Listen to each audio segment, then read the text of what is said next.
নমস্কাৰ সুপ্ৰভাত news 18 digital লাইভত মই সৌৰভ গাৰ্গ উৰুকাৰ নিশা গুৱাহাটী মহানগৰীত এটা অঘটন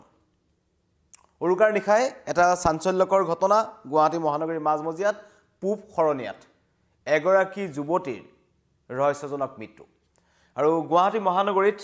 ইটোৰ পিছত সিটো যুৱতীৰ ৰহস্যজনক মৃত্যুৰ ঘটনা আহি আছে আৰু বিশেষকৈ সবতছে চিন্তাৰ কথা যে বিগত 13 দিনত গুৱাহাটীত 4 গৰাকী যুৱতীৰ ৰহস্যজনক মৃত্যু হৈছে 13 দিনত 4 গৰাকী যুৱতীৰ ৰহস্যজনক মৃত্যু গুৱাহাটী মহানগৰীৰ মাজমজিয়াত ইটোৰ পিছত সিটো ঘটনা প্ৰথমতে পায়েল শইকীয়া চানমাৰী তাৰ পিছত প্ৰতীক্ষা শৰ্মা তাৰ পিছত আমাৰ বিপ্লৱী নাথ আৰু এবাৰ ঈশা ভৰালীৰ অতি ৰহস্যজনক অৱস্থাত তেখেতৰ যেটো ভাড়া ঘৰ আছিল পূব খৰণিয়া 22 বছৰীয়া এগৰাকী যুৱতী সেই ভাড়া ঘৰটোত অতি ৰহস্যজনক অৱস্থাত এই যুৱতীগৰাকীৰ মৃতদেহ উদ্ধাৰ হ'ল কালি উৰুকাৰ দিনটোত যেটো সময়ত সমগ্ৰ ৰাজ্যবাসী উৰুকাৰ আনন্দৰ মাজত আছিল ঠিক সেইটো সময়তে কিন্তু এই যুৱতীগৰাকীৰ ঈশা ভৰালী নামটো 22 বছৰীয়া যুৱতী তেওঁৰ মৃতদেহ উদ্ধাৰ হ'ল আৰু তেওঁ এটা ফাৰ্মাচিউটিকেল কোম্পানীত তেওঁ কৰ্মৰত আছিল এটা ব্যক্তিগত খণ্ডৰ কোম্পানীত কৰ্মৰত আছিল 22 বছৰীয়া যুৱতী ঘৰ বিশ্বনাথ চাৰিআলিত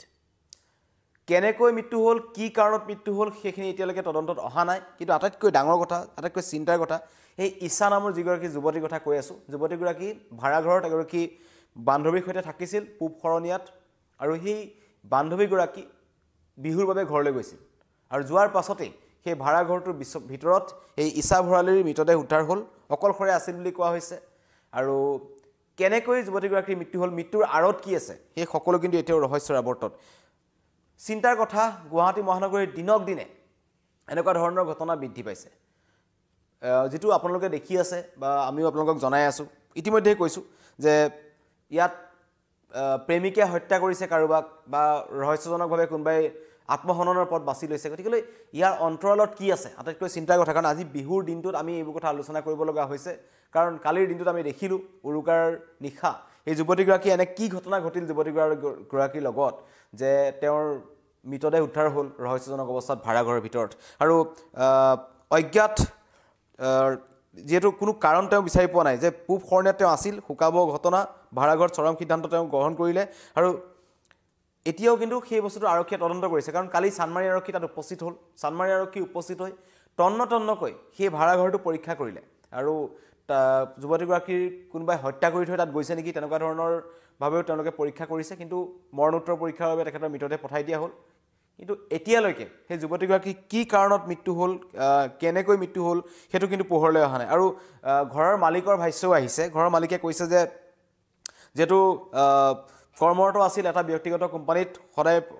অফিচলৈ ওলাই গৈছিল আৰু এটা ব্যস্ত জীৱন আছিল তেওঁৰ আৰু লগত যেহেতু তেওঁ এগৰাকী বান্ধৱী থাকিছিল কিন্তু সেই দিনটোত যেতিয়া এই ঘটনাটো সংঘটিত হ'ল তেতিয়া কিন্তু বান্ধৱীগৰাকী নাছিল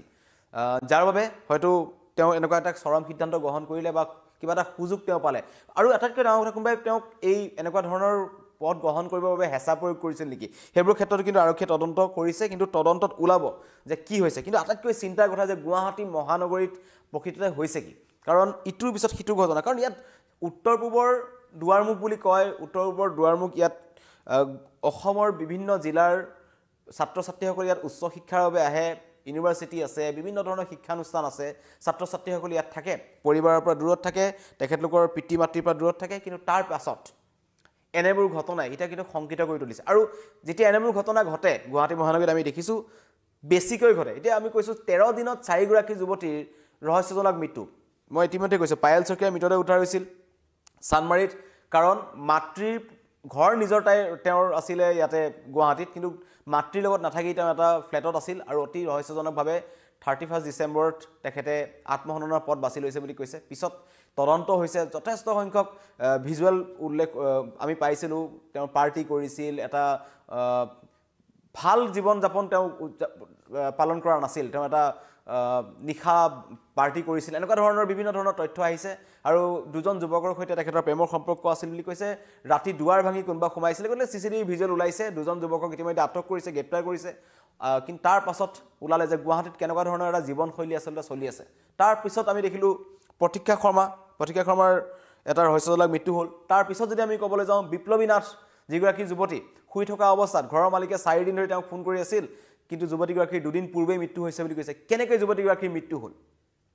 সেইটো কিন্তু এতিয়ালৈকে পোহৰলৈ নাহিল চানমাৰী আৰক্ষী বা দিছপুৰ আৰক্ষী হওক তেওঁলোকে তদন্ত কৰি আছে কিন্তু তদন্তত ওলোৱা নাই গতিকে 3গৰাকী যুৱতীৰ ৰহস্যজনক মৃত্যু হৈছিল আৰু কালি উৰুকাৰ দিনটোত এগৰাকী নতুনকৈ নাম আহিল যিগৰাকী নাম হৈছে ঈশা ভৰালী বিশ্বনাথ চাৰিআলি ছোৱালী 22 বছৰ বয়স মাত্ৰ 22 বছৰ বয়সত ওলাই আহিছিল কিবা এটা সপোন দেখিছিল গুৱাহাটী মহানগৰীত আহি থকাৰ এটা জীৱন যাপন কৰাৰ এটা নিজৰ কেৰিয়াৰটো গঢ় দিয়াৰ কিন্তু তাৰ মাজতেই এটা অনাকাংক্ষিত ঘটনা আৰু বিহুৰ দিনটোত উৰুকাৰ দিনটোত সেই যুৱতীগৰাকীৰ ৰহস্যজনক মৃত্যু আজি বিহুৰ দিনাখন ঘৰলৈ যাব মৃতদেহ গতিকে কামনা কোনোৱে নকৰে এনেকুৱা ধৰণৰ ঘটনা কিন্তু তাৰ মাজতেই গুৱাহাটী মহানগৰীত ইটোৰ পিছত সিটো ঘটনা ঘটিছে গতিকে চিন্তাৰ কাৰণ আৰক্ষী বা যিসকল লোক বিশেষকৈ এটা আটাইতকৈ ডাঙৰ কথা এইটোৱে ক'ব লাগিব যে যিবোৰ ঘটনা ঘটিছে সেইবোৰ ঘটনাৰ অন্তৰালত আছে কিছুমান ভুল পথত কিছুমানে ভৰি দিয়ে আৰু তাৰ পিছতেই এনেকুৱা এটা শুকাব ঘটনা এনেকুৱা এটা খবৰ আমি পাওঁ গতিকে যিসকল আছে যিসকলে এতিয়াও নিজকে তেনেকুৱা ধৰণৰ পথত ৰাখিছে তেওঁলোকে নিজকে শুধৰণি কৰি এটা শুদ্ধ পথলৈ আহক কাৰণ গুৱাহাটী মহানগৰীৰ যিসকল যুৱক যুৱতী আছে এটা উশৃংখল জীৱন যাপন পালন কৰি আছে তেওঁলোকে নিজৰ পৰিবাৰৰ কথা এটলিষ্ট ভাবি এনেকুৱা ধৰণৰ ঘটনা যাতে সংঘটিত নকৰে বা তেনেকুৱা ধৰণৰ পথ যাতে তেওঁলোকে নলয় সেইটোৰ বাবে অনুৰোধ জনাব লাগিব আৰু গুৱাহাটী মহানগৰীত কৈছোঁ 13 দিনত 4গৰাকী যুৱতীৰ মৃত্যু হৈছে আৰু অপৰাধজনিত ঘটনাৰ কথা যদি গুৱাহাটীত ক'বলৈ যাওঁ কৈ শেষ নহ'ব গুৱাহাটী মহানগৰীত ইটোৰ পিছত সিটো ঘটনা সংঘটিত হৈছে কেতিয়াবা যদি অবৈধ প্ৰেমৰ বাবে কাৰোবাক হত্যা কৰিছে কেতিয়াবা তেওঁলোকক প্ৰেমিকে আহি ঘৰত ঘপিয়াই থৈ গৈছে টকাৰ বাবে ইয়াত মাৰপিট হৈছে কোনোবাই কাৰোবাক গৈ পেলাই ক'ৰবাত বিক্ৰী কৰি দিছে গতিকে এটা উশৃংখল জীৱন যাপন গুৱাহাটীত চলি আছে গতিকে যিসকলে জানে যিসকল যুৱক যুৱতী ইয়াত আহিছে হাফিজুৰ ৰহমানে লিখিছে 21 দিনত ডাঙৰ মানুহ হোৱাৰ পথত নামিছিল নেকি নহয় তেনেকুৱা ধৰণৰ কথা কোৱা নাই কি এনেকুৱা ধৰণৰ পথত আহিছে তদন্ত আৰক্ষীয়ে কৰি আছে তদন্ত হ'ব কিন্তু কৈছোঁ যে যিবোৰ ঘটনা সংঘটিত হৈছে সেই ঘটনাবোৰে এটা আমাৰ সমাজৰ এখন ভয়ংকৰ ছবি কিন্তু প্ৰতিফলিত কৰিছে গুৱাহাটী মহানগৰীত এটা উঠি অহা যিসকল আমাৰ চাম আছে যিসকলে ইয়াত পঢ়িবলৈ আহিছে বা যিসকলে ইয়াত অন্য ধৰণেৰে তেওঁলোকে শিক্ষা বা ব্যক্তিগত খণ্ডত চাকৰি কৰিছে তেওঁলোকে